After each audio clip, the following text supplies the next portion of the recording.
భద్రాద్రి కొత్తగూడెం జిల్లా ఎల్లాపూర్ గ్రామంలో విషాదం చోటు చేసుకుంది. కరెంటు షాక్తో తండ్రి కొడుకు మృతి చెందగా మరో మహిళ తీవ్రంగా గాయపడింది. బట్టలు ఆరేసే తీగకు కరెంటు వైరు తగిలి నరసయ్య ఆయన కుమారుడు ప్రవీణ్ మృతి చెందారు. వారిని కాపాడపోయిన నరసయ్య భార్య ఎర్రమ్మకు తీవ్ర గాయాలయ్యాయి. మెరుగైన వైద్యం కోసం ఎర్రమ్మను ఖమ్మం ప్రభుత్వ ఆసుపత్రికి తరలించారు.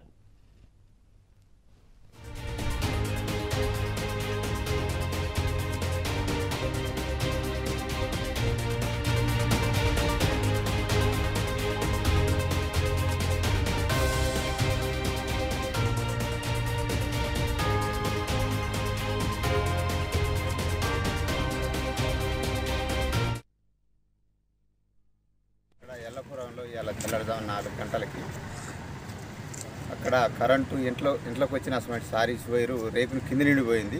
అది అక్కడ గాలికి ఆ రేకులు కోసుకొని కొద్దిగా అక్కడ కట్టుగాటం అనేది జరిగింది. దాని కింద బైనింగ్ వైర్ అనేది గుడలారి ఆరేసుకోవటానికి దండం కట్టుకున్నారు.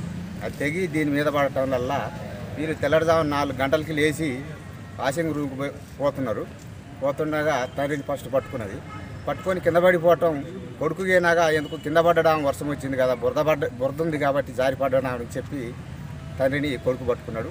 కొడుకునిగైనా కరెంటు పట్టుకుంది. వీళ్ళిద్దరు పడిపోయిందని చెప్పి తల్లిగైనా పట్టుకున్నది. ముగ్గురిని పట్టుకున్నది. కరెంటు ఇద్దరు చనిపోవటం అనేది జరిగింది. తండ్రి నరసయ్యను ప్రవీణ్ కొడుకు వీళ్ళిద్దరూ చనిపోవటం అనేది జరిగింది. తల్లి ఖమ్మంలో హాస్పిటల్లో చికిత్స పొందుతుంది.